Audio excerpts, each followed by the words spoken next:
Lubna Hussein, better known as Trouser Woman in the international media, made lots of noise this July when she was arrested in the Sudanese capital, Khartoum. On a night out with her friends, she and 12 other women were charged under the criminal law for indecent dress. The public order police said Lubna was wearing trousers and her stomach was showing. أما البنطال صاحب القصة بحتفظ به في مكان آخر وقررت إنه أبيعه في مزاد علني عالمي لصالح ضحيات الاغتصاب في دارفور. ودي عرض البلوزة وطولة. In addition to the ruling Islamic Sharia law, Article 152, implemented under the current government, states that any clothing causing harassment to public sentiment should be punished with 40 lashes. Refusing her punishment, Lubna asked for a lawyer and court case.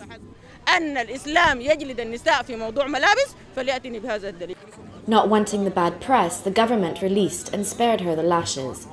But Lubna, a Muslim, activist and journalist, wants to challenge what she considers being a vague and discriminatory law against women. دي 10 جلدات، دي 40 جلدة، دي الجلد السجن. الوقت الذي يعني أي سلطة تفرض مفاهيمها العقيمة أو أعتقد أنه انتهى. إذا قال أنه ديني فاستند عليه، إذا قال أنه أخلاقي عليه، وهكذا. Lubna believes this article does not adhere to Islam nor the Sharia law. Instead, it gives power to the authorities to harass women as they like. But is her opinion shared by other Sudanese women? I went to find Mihera, a young Sudanese fashion designer, to find out more. Hey. Recently graduated from the College of Drama and Music in Khartoum, Mihera is now trying to change fashion consciousness in Sudan with her designs. دي عباية عملتها من التوب. شنطة تعملها من الجنس. Short boyish hair and jeans, I asked if she would go out in the street like that. أنا مسلمة لازم ألبس الطرحة برا في الشارع. يعني في ناس ما يلبسوها لكن أنا لازم لأني مسلمة بلف طرحة وأمشي بيها. إذا في شمس بلبس معها نظارة. يعني الهدوم ما هي بتكفي، يعني ما هي بتحكم على الزول، وأي زول بيلبس بنطلون. في ناس بيلبسوا يعني بناطيل ومعاهم تيشيرتات صغيرة، اتس اوكي. في جامعات بتلبس بناطيل عادي. أنا زعلت، حسيت إنه هي مشكلة أكتر أقرب للسياسية من إنها هي تكون مشكلة طبيعية يعني. I didn't see any t-shirts in her collection, however. Mihera seemed to know her limitations and was comfortable with it. بلبس معاه بلوزة جوا طرحة خلاص. Perfect.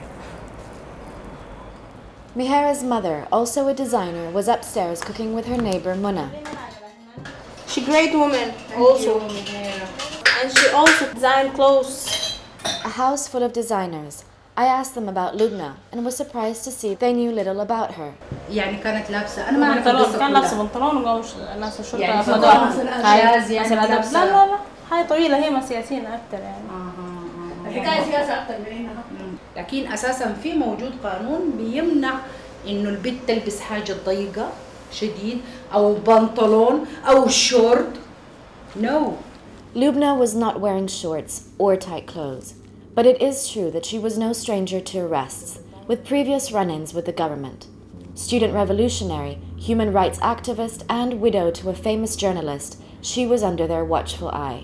هي دي بس المشكلة هنا، في لما يبقى في زول عنده مشكلة في السياسة بيراقبوه، بيبقى في سوبرفايز شديد، بيكونوا بس مستنين إنه يغلط غلطة شب يمسكوه. Even if Lubna's case was political, the question still remains. Was she able to raise awareness around women's rights and change opinions? الراجل لما يشوف الست جسم حلو وصدر مفتوح، هو بيجيه فكرة إنه هو نفسه ينام مع الست دي، فهم بيعتبروا إنه البنت أو المرأة هي السبب الأساسي في طريقة لبسها، بإنه تسير الرجل أو تسير الشاب أو تسير أي حاجة. يعني أنا مصرية طالعة عايلة، أنت كده اللبس ده البلوزة دي قصيرة ما تلبسيها، البسي حاجة طويلة، ما أنت حر تلبس زي ما داير، لازم تلبس الحاجة اللي بتريح الناس في الشارع. لا وقبل ما أنا أريح الناس أنا لازم يعني ربنا حيحاسبني. أنا ما يهمني الناس، أنا يهمني ربنا في الأول. It is clear that the dress code is innate in the customs and religion. The law seems irrelevant, but not for Lubna and the other women who have been jailed.